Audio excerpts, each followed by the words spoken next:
Continuamos en nuestro estudio de las cartas a los tesalonicenses y ahora nos compete estudiar la segunda carta. Hemos concluido ya la primera y ahora nos compete estudiar la segunda.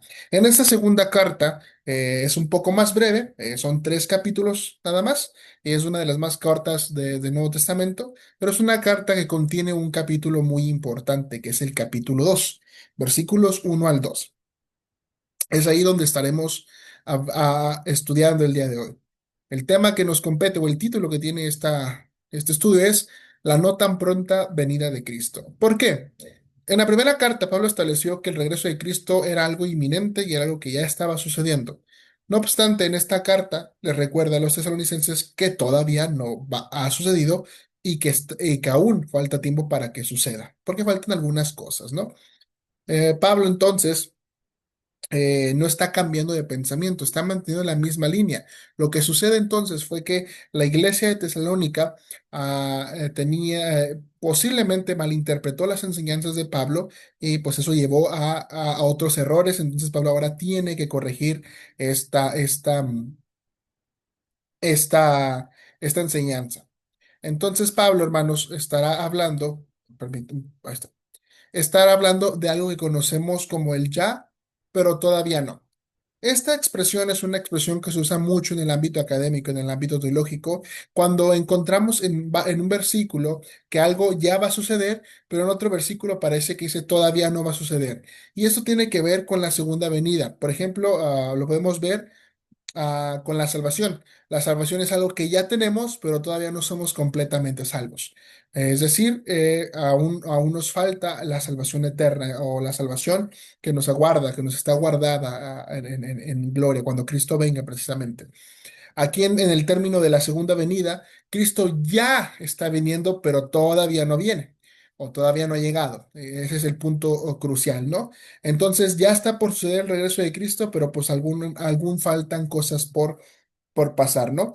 Este este pasaje no tiene la intención de alimentar las expectativas que tienen los creyentes o que pueden llegar a tener los creyentes de Tesalónica con respecto a la segunda venida de Cristo, hermanos, sino aquí lo único que está buscando hacer es corregir varios puntos de vista confusos sobre el regreso de Cristo. Entonces, vamos a ver lo que Pablo está hablando, lo que sucederá antes. Pablo en esta sección corregirá o corrige lo que algunos erróneamente enseñaban sobre el regreso de Cristo. Posiblemente son enseñanzas que se transgiversaron de lo que Pablo ya había dicho, ¿no? Pero algún maestro o algún creyente pues las puso mal, ¿no? Para Tesalónica el regreso de Cristo ya había llegado. Es decir, muchos creyentes o muchos falsos maestros posiblemente en Tesalónica estaban diciendo que el regreso de Cristo es algo que ya había sucedido y por consecuencia también la resurrección. O sea que pues nosotros nos quedamos prácticamente, estaban enseñando. Pero Pablo pues ahora va a corregir esto. Entonces, la corrección es la siguiente, el error. Y es una pregunta. ¿El día ya llegó? Vamos a ver entonces los primeros 2 versículos del capítulo 2 de esta primera carta. Comienza diciendo el apóstol Pablo, pero con respecto a la venida de nuestro Señor Jesucristo y a nuestra reunión con Él. El término segunda venida fue un término acuñado, este, por Justino Mártir, padre y apologista de la Iglesia. La Escritura utiliza otros términos para hablar del regreso de Cristo. Por ejemplo, utiliza el término parusia, que es aparición, el término epofenia, que es una venida radiante, y apocalipsis o apocalipsis en otras palabras, ¿no? Apocalipsis es la revelación de Cristo, ¿no? Aquí Pablo está utilizando parusia, que significa presenciar, manifestar, revelar, presenciarse, o la manifestación corpórea de Cristo. Entonces, tiene que ver con la presencia del Señor con su pueblo. Entonces, el primer verso nos introduce la problemática central con respecto a la a la venida del Señor. Ese es el tema que Pablo le compete tratar, ¿no? Entonces, la segunda parte dice de nuestra reunión con Él. tiene que ver, esta sección, la segunda venida, de la venida de nuestro Señor Jesucristo, es algo que Pablo ya trató en la primera carta, que ya lo vimos, capítulo 5 versículos 1 al 11, y nuestra reunión con él, que también ya lo vimos, capítulo 4 de la primera carta, versículo 17 en específico, ¿no? Son temas que él ya está tratando. Y aquí, aquí está pidiendo algo, hermanos. Os rogamos, hermanos. O sea, es una petición muy importante, les ruego. Y esto rogamos incluye a Pablo, a Silvano y a Timoteo, ¿no? Entonces, esta expresión, hermanos, está pidiéndole a los hermanos de la manera más amorosa. Les rogamos, hermanos, ¿qué es lo que le estamos rogando? Que no os dejéis mover fácilmente de vuestro modo de pensar, ni os conturbéis, ni por espíritu, ni por palabra, ni por carta, como si fuera nuestra. Pablo entonces busca que los creyentes no sean impulsados por las enseñanzas erróneas y los deje, y los aleje, perdón, de su sentido común. Lo que Pablo entonces está buscando, son cuatro cosas principales. O al menos hay cuatro cosas con las cuales los creyentes no se deben dejar de mover. Primera, no se deben dejar de mover ni por el espíritu. Bueno, antes que nada, perdón, hay una expresión muy importante, no se dejen mover, o sea, no cambien su modo de pensar y no os conturbéis, es decir, no vivan agitados o preocupados. Nuevamente, el tema de la segunda venida del Señor Jesucristo no tiene que ser algo que nos mueva al estrés o la preocupación. Contrario a eso, debe ser algo que nos mueva a nosotros a pensar, a tener paz, a tener certeza de este evento, ¿no? Entonces hay cuatro cosas, hermanos, que aquí el apóstol Pablo señala con las cuales nosotros no debemos de preocuparnos. Primeramente, no nos preocupamos en el sentido de recibir algo por espíritu, es decir, por profecía. Era común en el siglo primero y anteriores el acto de profetizar, o algo que Dios te decía y tú lo anunciabas al pueblo. No obstante, ahora tenemos la revelación completa de las Escrituras. Aún así, hay falsos maestros que llegan a decir profecías, entre comillas, falsas sobre el regreso de Cristo. O que Cristo les dijo en un sueño que Él ya iba a regresar y bla, bla, bla, bla. Hermanos, eso son falsedades y no tenemos que dejarnos mover por esas cosas. Aún sea el maestro bíblico, que sea el pastor, que sea, no debemos dejar movernos por eso. Un verdadero pastor va a buscar que la iglesia viva esperanzado con el regreso de Cristo y no atemorizarnos, ¿no? El mismo apóstol Pablo va a invitar a la iglesia a que probaran los espíritus y que retuvieran lo bueno que ellos enseñaban, ¿no? Allá, aquí en esta misma, en la primera carta, perdón. La segunda cosa con la cual no deben dejar de moverse es ni por palabra, o es decir, por la perversión de algo que dijo el apóstol. Puede llegar a pasar, y ha llegado a pasar más bien, que muchas enseñanzas que fueron transmitidas por los apóstoles, otros maestros las transgiversaron, las cambiaron, ¿no? Por ejemplo, si vamos en ese aspecto, nosotros tenemos algo que se llama Nuevo Testamento, ¿no? Nuestro Nuevo Testamento contiene 27 libros, pero no son las únicas cartas o los únicos libros que tenemos nosotros, entre comillas, ya que en los siglos primero, segundo y tercero, empezaron a circular cartas falsas atribuidas a Pablo o atribuidas a alguien más, ¿no? Por ejemplo, están los hechos de Pablo, los hechos de Tecla y Pablo, los hechos de Pedro, el Apocalipsis de Pedro, el Evangelio según Pablo, el Evangelio según Pedro, cartas o libros completamente atribuidos a los apóstoles, que sabemos que no lo escribieron ellos porque no corresponden a la época, e incluso al propio Jesús, al propio Señor también se le atribuyeron libros o correspondencia con otras personas, pero estos libros son falsos, son libros apócrifos, es verdaderamente. Estos libros corresponden precisamente a lo que llamamos gnosticismo. El gnosticismo era una herejía en la que ellos pensaban que la salvación se llegaba a adquirir por medio de un conocimiento oculto y solo aquellos que habían recibido este conocimiento serían salvos.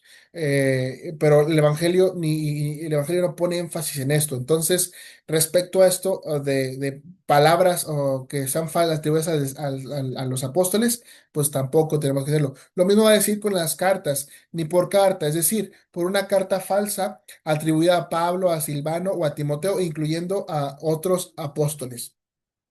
Entonces, debían evitar completamente eso. Entonces Pablo busca que no se dejen mover por ninguna de estas cosas. Y hay un tema en específico entonces que Pablo va a decir por el cual no deben dejar de moverse o por un tema en el cual no deben moverse. El primero es en el sentido de que el día del Señor está cerca. El tema del cual deben cuidarse y estar alertas y velar es sobre el regreso de Cristo. Es posible que muchas personas estaban diciendo que ya había llegado el día del Señor, o sea, que ya había pasado y nosotros nos habíamos quedado. De hecho, hermanos, hay un libro, si lo encuentran por ahí, no lo lean, no lo lean ni nada de eso. Se llama 88 razones de por qué el rapto sucedió en 1988. Entonces ya nos quedamos en ese aspecto, ¿no? Pero pues no, hermanos, eso es mentira. Pero bueno, debido a que en Tesalónica estaba siendo perseguida, muchos hacían énfasis en que estas eran las últimas épocas de la posición del reino de Dios. Es decir, para ellos Roma estaba a punto de caer, Roma estaba a punto de ser invadido o lo que sea, iban a ser, Dios ya se iba a manifestar. No obstante, es posible que este sea un malentendido de la propia iglesia. La primera carta fue leída pero no la comprendieron en totalidad y eso dio pie a erróneas interpretaciones, lo cual pues entendemos que puede ser algo muy grave para nosotros el día de hoy también, ¿no? Las erróneas interpretaciones de la palabra de Dios. Entonces, puede ser que los anteojos culturales del momento ayudaran al malentendimiento de las realidades futuras. Y creyeran que ya se había cumplido el día del Señor, ¿no? Y es algo que nos puede pasar incluso a nosotros. Y esto es algo que vemos hoy en día porque muchas veces leemos la Biblia, leemos la palabra de Dios, leemos las escrituras con los lentes del siglo XXI, con la cosmovisión del siglo XXI, con la revelación completa en el sentido de ya leemos hasta lo que hemos vivido ahora, ¿no?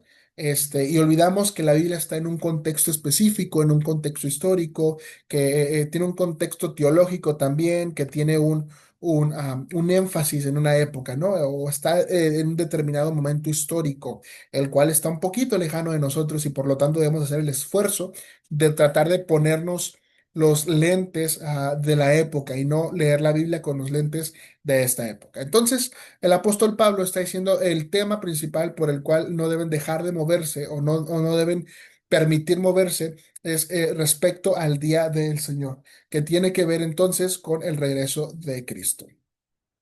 Continuando entonces con esto, el apóstol Pablo también corrige el error y dice que el día aún no llega. Entonces, Pablo establece la conexión con una corrección teológica. Declara que antes de que llegue ese día tienen que suceder al menos dos cosas. Pablo, note que aunque menciona que van a suceder dos cosas, no hace énfasis en estos eventos o no explica esos eventos completamente, sino simplemente los menciona y menciona tanto el comienzo como el fin de ellos, pero no habla más allá a fondo, ¿no? Entonces, el versículo 3 Pablo dice lo siguiente, la petición de Pablo es clara con estas palabras, nadie os engañe de ninguna manera. Por lo tanto, hermanos, la iglesia debe permanecer alerta sobre este tema. No debe, por lo mismo, dejarse llevar por cualquier enseñanza, ni por cualquier maestro, ni mucho menos por cualquier falso profeta o por cualquier profeta, ¿no? Estas palabras, hermanos, no os engañéis en ninguna, no os engañen, nadie os engañe de ninguna manera. Son ecos de las palabras de Jesús allá en Marcos 13:5, ¿no? Que Jesús les dijo, mirad que nadie os engañe, porque vendrán muchos falsos cristos y dirán que ya que son el Mesías, etcétera, etcétera, ¿no? Entonces nadie os engañe con esto. Por lo mismo, hermanos, cualquier declaración respecto al día del Señor, de que ya sucedió, es falsa. Pues Pablo dice, porque no vendrá sin que antes, es decir, tienen que suceder cosas y al menos son dos cosas específicas. La primera, no vendrá perdón, no vendrá sin que antes venga la apostasía. La palabra apostasía, hermanos, es muy interesante porque ponemos como apóstata a aquel que se aparta del camino o se aleja y creemos que al final de los tiempos muchos creyentes apostatarán de la fe y sí puede llegar a pasar. No son creyentes al final de cuentas, ¿no? Pero la palabra apostasía tiene que ver con la rebelión contra Dios. Así lo traduce la NBI, la rebelión contra Dios, y es un mejor entendido, ¿no? El creyente moderno puede intuir entonces que la apostasía se refiere a una iglesia rebelde, ¿no? O una apóstata propiamente llamado. Pero aquí no es el pensamiento primero, es decir, la apostasía, hermanos, aquí se refiere a la movilización del mal contra Dios y contra su pueblo, es decir, contra la iglesia, no contra Israel, contra la iglesia. Y la segunda cosa que tiene que suceder es que se manifieste el hombre del pecado, el hijo de perdición. La palabra manifieste es esta palabra que se utiliza en Apocalipsis 1. Si me acompañan en Apocalipsis, capítulo 1, versículo 1. Dice la revelación de Jesucristo. Esta palabra en griego, revelación, es precisamente esto, el apocalipsis. Entonces, a manifestar aquí también tiene que ver con revelar, con el apocalipsis o con la manifestación del hombre de pecado. Esta manifestación es revelar algo que está oculto, ¿ok? Entonces, quien se manifestará antes del regreso de Cristo está oculto en alguna parte y no sabemos dónde, no sabemos quién es, y etcétera. Pero pues viene la pregunta, ¿no? ¿Quién es este hijo de pecado o este hijo de perdición? ¿Son dos personas? ¿Son unas? Bueno. No debemos confundir este término con anticristo, que comúnmente es lo que se hace, ya que solo aparece en las cartas de Juan y Juan explica precisamente quiénes son los anticristos. ¿Quién es el mentiroso? Sino aquel que niega que Jesús es el Cristo. Este es anticristo, el que niega al Padre y al Hijo. Todo aquel que niega al Hijo tampoco tiene al Padre. Por lo tanto, hermanos, aquí está anunciando Pablo un concepto diferente a lo que Juan tiene, ¿no? Aquí Pablo señala entonces una idea muy judía en ese aspecto. En la literatura judía tardía se empezó a utilizar la personificación de aquel que es indigno. Había uno que era digno, que era el que iba, el Mesías precisamente, y había su contrafigura, aquel que es indigno. De ahí también parte la figura de Satanás. La figura de Satanás es un poquito diferente en el Antiguo Testamento y ya posteriormente en los libros intertestamentarios, esa figura toma un poder, un aire diferente. Y ya después tenemos la figura completa de Satanás, ¿no? Pero aquí tenemos a este hombre de pecado, es decir, un falso Mesías posiblemente, alguien que pues, era completamente malvado o es completamente malvado. Note que aquí Pablo no identifica a este personaje. Lo mantiene en el anonimato tanto para los de Tesalónica como para nosotros. Y es posible que la audiencia original, pues sí supiera quién era, entonces no está tanto en el anonimato, pero no menciona quién es. Lo mismo pues, sucede con el hijo de perdición, hermanos. No tenemos en claro. Lo mejor en estos casos, cuando un pasaje no es muy claro, lo mejor que hay que que hay que hacer es dejarlo como está. Porque muchas veces tenemos a decir, es que tiene que ser alguien. Este hijo de perdición es el presidente de tal país, es el funcionario tal, es el dueño de tal empresa o es tal persona. Porque si pones su nombre al revés significa Satanás. No sé, hermanos, cosas así, ¿no? Pero Pablo no. Pablo simplemente nos está diciendo, se tiene que manifestar dos cosas. La apostasía, que es la rebelión contra Dios, y el hombre de pecado, que es el que se rebela contra Dios propiamente. Entonces el versículo 4, hermanos, establece cosas específicas ahora sí de este personaje.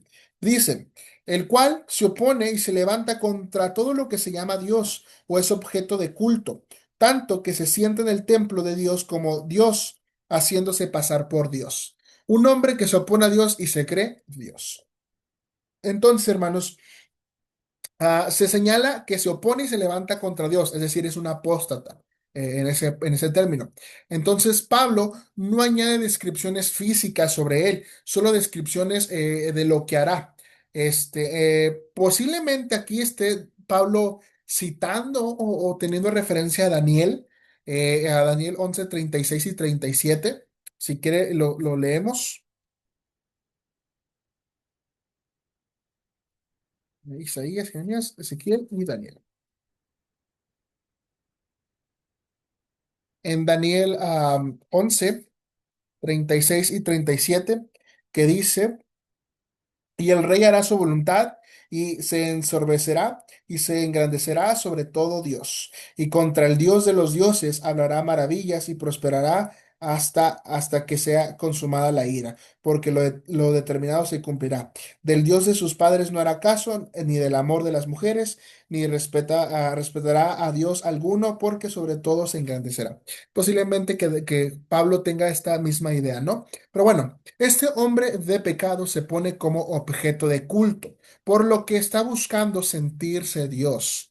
Esto implicaría que tiene una actitud ególatra. Busca ser el centro de atención. En otras palabras, este hombre se revela contra toda forma de religión y culto al Dios verdadero. Pablo agrega también aquí en estos versículos el templo de Dios. Y aquí hay que tener mucho cuidado, hermanos, porque se han hecho muchas interpretaciones y declaraciones respecto a este versículo, pero Pablo no está hablando de lo que muchos creen. Primeramente, la más popular tiene que ver con un tercer templo, es decir, tiene que levantarse el tercer templo de Israel para que se vuelvan a ofrecer sacrificios, para que la abominación desoladora ocurra ahí y que el anticristo se levante y ahí haga lo suyo, sacrificar lo profano. Pero hermanos, ese pasaje citado en Mateo ya tuvo su cumplimiento en el año 70 después de Cristo. Bueno, aunque tuvo posiblemente un cumplimiento anterior con Antíoco Epífanes en la rebelión macabea, que Antíoco Epífanes se metió al templo y profanó una cerda en el tabernáculo. Y bueno, ese también profecía de la abominación desoladora se cumplió en el año 70 cuando los romanos destruyeron completamente Jerusalén. No obstante, aquí la mención del templo de Dios no tiene nada que ver con el levantamiento de un tercer templo. No hay sustento bíblico o sustento teológico para creer en un tercer templo. Algunos mencionarán que tal vez el profeta Ezequiel, pero en ese pasaje también tenemos muchas complicaciones para entenderlo como un templo literal. Tal vez puede ser un templo espiritual o algo así. Pero no obstante, el pasaje aquí, Pablo no está dando a entender que se levantará un tercer templo y eso será señal del regreso de Cristo. Note que solo menciona dos: apostasía y la manifestación del hombre de pecado. Entonces este hombre de pecado se va a sentar en un templo. Aquí no, tampoco, aquí menciona en el templo, déjame lo leo bien, en el templo de Dios como Dios, o sea, va a levantarse un lugar para que lo adoren como Dios. También esto puede ser una metáfora, hermanos. No tiene que ser literal en ese aspecto, puede ser una metáfora y puede dar a entender que él levantará un edificio, una catedral de la blasfemia, por así decirlo, ¿no? Entonces, él buscará usurpar la autoridad de Dios. Por lo mismo, Pablo no está pensando en un lugar específico o en un templo específico, sino más bien en el acto de creerse Dios. Por eso dice que se sienta como Dios y ya se hace pasar como Dios. Si se dan cuenta, Pablo no es muy detallista en cuanto a esto, sino simplemente es concreto y nos da. ¿Quién es Bueno, nos dice una persona que se va a revelar, o una acción que se va a revelar, lo que él va a hacer, y ahora nos va a decir, pues también otras cosas que van a pasar con él, ¿no? Entonces, Pablo corrige otra vez el error, ¿no? Porque ahora habla que posiblemente, y Pablo ya lo calculó, posiblemente la iglesia de Tesalónica pensaría que este hombre de pecado ya se iba a manifestar o se iba a manifestar pronto. Por eso creo que Pablo pone estos versículos, el versículo 6, bueno, desde el versículo 5 hasta el versículo 7, porque él va a decir, el hombre de maldad aún no se manifiesta, es decir, falta que se manifieste. Versículo 5: ¿no os acordáis de cuando yo estaba con vosotros, os decía esto? No sabemos qué les decía específicamente, si les decía quién era el hombre de maldad o algo así, pero no tenemos la intención clara o se referirá a lo que va a pasar o en ese sentido. O sea, Pablo aquí no nos dice, no nos responde esta pregunta. O sea, ¿se está refiriendo al hombre de maldad, quién es en específico o algo así? O a su destino, a su muerte y todo eso, ¿no? Entonces agrega el versículo 6. Y ahora vosotros sabéis lo que lo detiene, a fin de que a su debido tiempo se manifieste.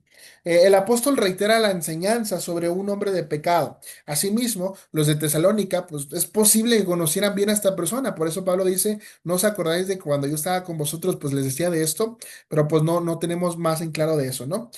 Pero el apóstol agrega lo siguiente, y ahora vosotros sabéis lo que lo detiene. Tal vez esto sea a lo que se refiere, ¿no?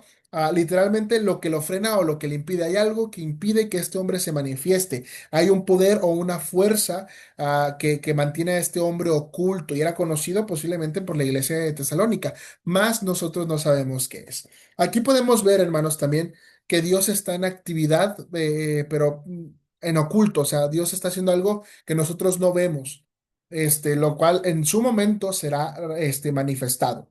Entonces, hermanos, eso es lo que impide que este hombre rebelde actúe abiertamente.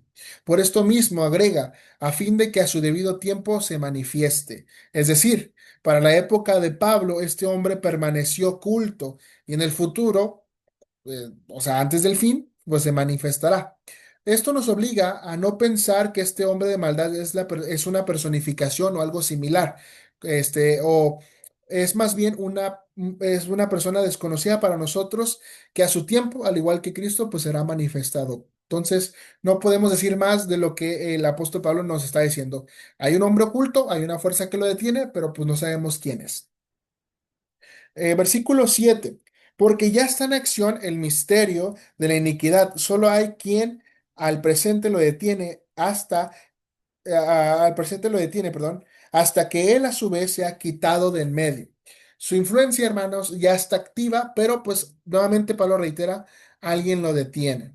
Hermanos, este primer versículo, pues este versículo, hermanos, perdón, menciona algo muy importante. Dice, porque ya está en acción el misterio de la iniquidad. Este, pues indica que la iglesia había sufrido por parte de ese misterio, pero no agrega más. Aquí al apóstol lo que se agrega es que solo hay quien al presente lo detiene hasta que él a su vez se ha quitado del medio. Aquí el que está en medio no sabemos quién es. Pablo no dice si es Dios específicamente, pero puede ser Dios en ese aspecto, o Miguel, el ángel Miguel, o otra gente, ¿no? Algunos comentaristas creen que la iglesia era la gente que detenía ese poder, no sabemos.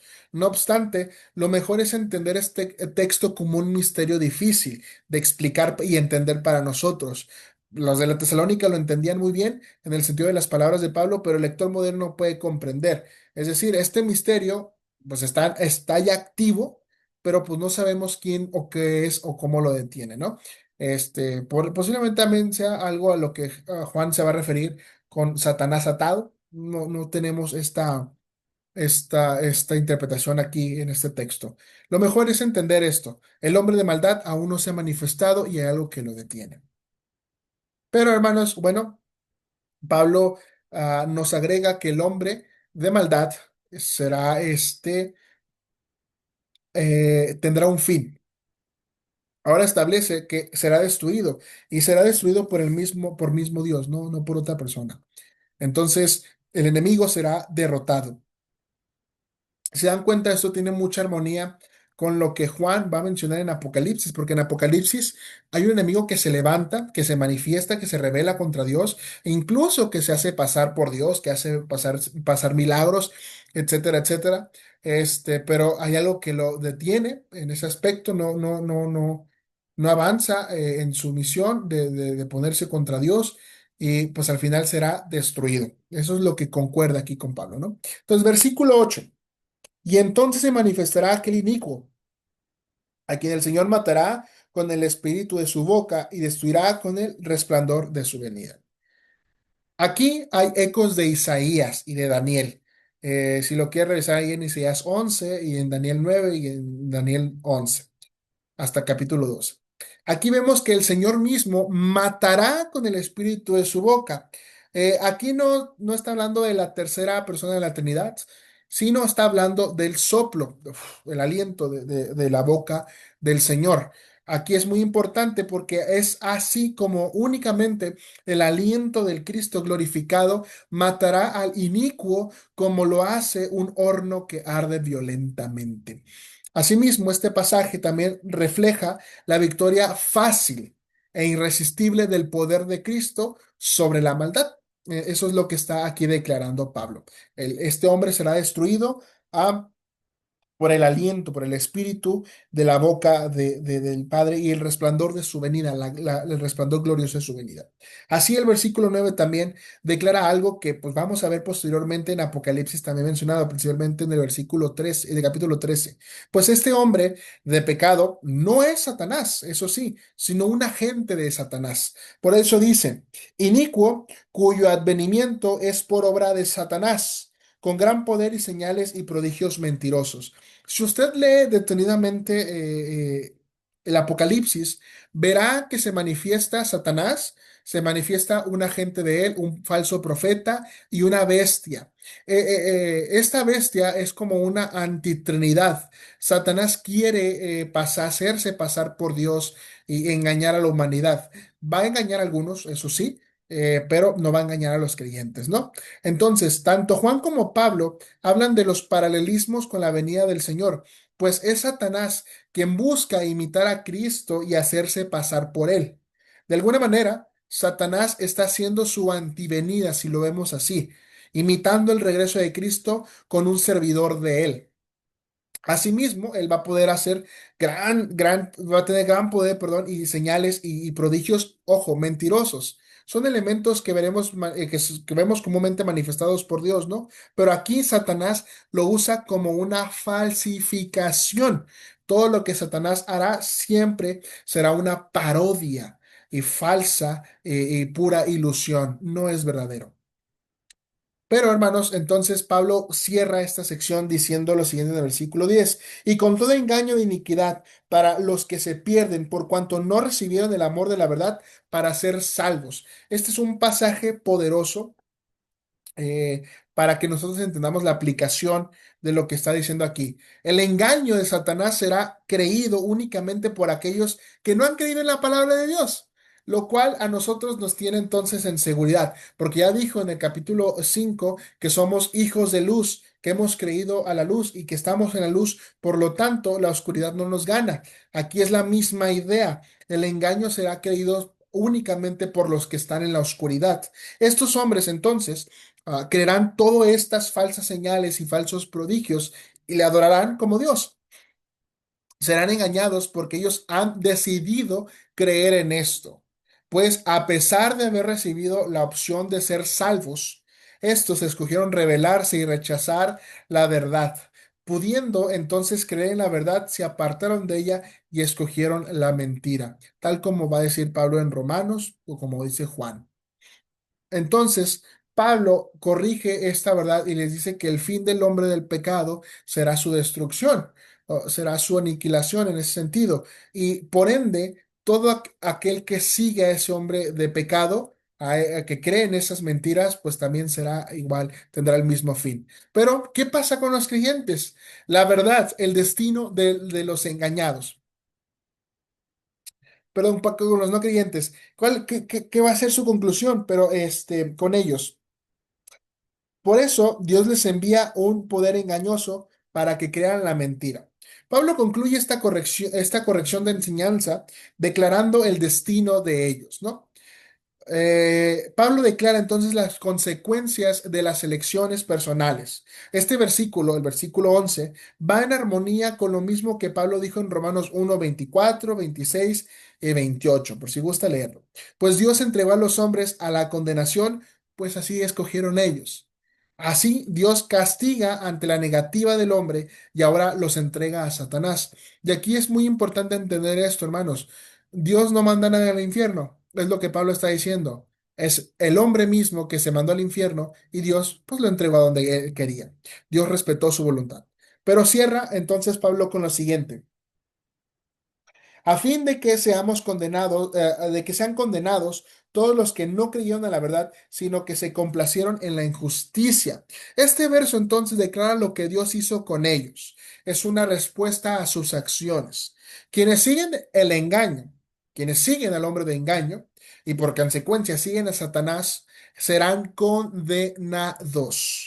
En pocas palabras, Dios ha confirmado que sus malos caminos los lleva al mal y a la condenación y por lo tanto son llevados a juicio eterno. Así, el objetivo de este versículo es manifestar que la responsabilidad humana, que la responsabilidad humana tiene consecuencias. Por lo mismo, no creer a la verdad es lo mismo que complacerse del mal. Entonces, Pablo nos habla de la segunda venida del Señor y nos menciona que se tiene que manifestar primeramente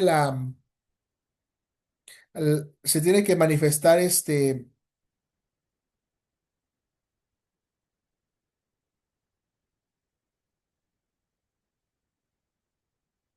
perdón, se tiene que manifestar la apostasía, se me fue la palabra completamente. Se tiene que manifestar la apostasía para que también se manifieste el hijo de perdición o el hombre de pecado. No sabemos quién es.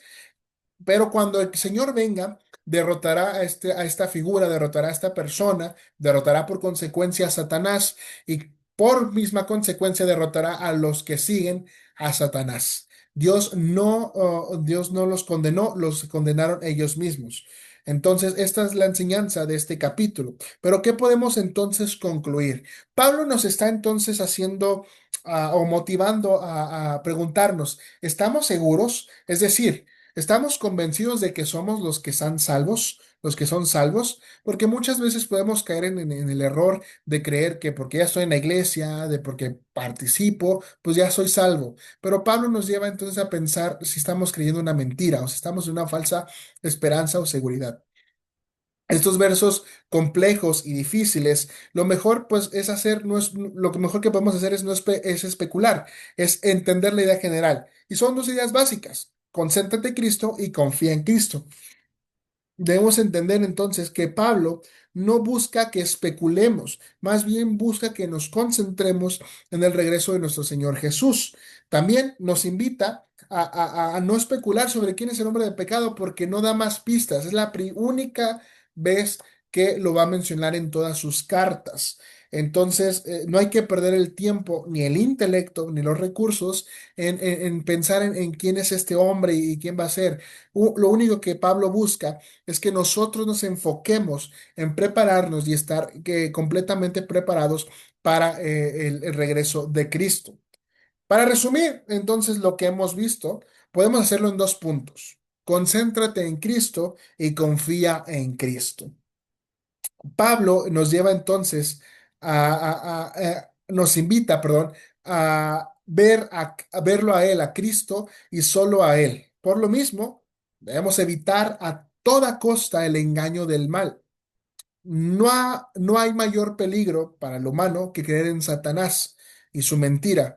Y eso también es para los creyentes. Lo único que podemos hacer en este mundo caído y lo único que nos da seguridad es confiar plenamente y ver a Cristo, voltear a Él. Como dice Hebreos, puestos los ojos en Jesús, autor y consumador de la fe. No hay otra cosa más que podamos agregar a esto. Pablo es claro, Pablo tampoco es muy detallista en estos versículos. Pablo es concreto. Si tú estás seguro de que eres salvo, entonces no tienes ningún problema porque eres un hijo de luz. Pero si no estás seguro, entonces mejor examínate y arrepiéntete en todo caso y confía en el poder de Dios, que Él es el único que te puede salvar. Nos vemos prontamente. Gloria a Dios.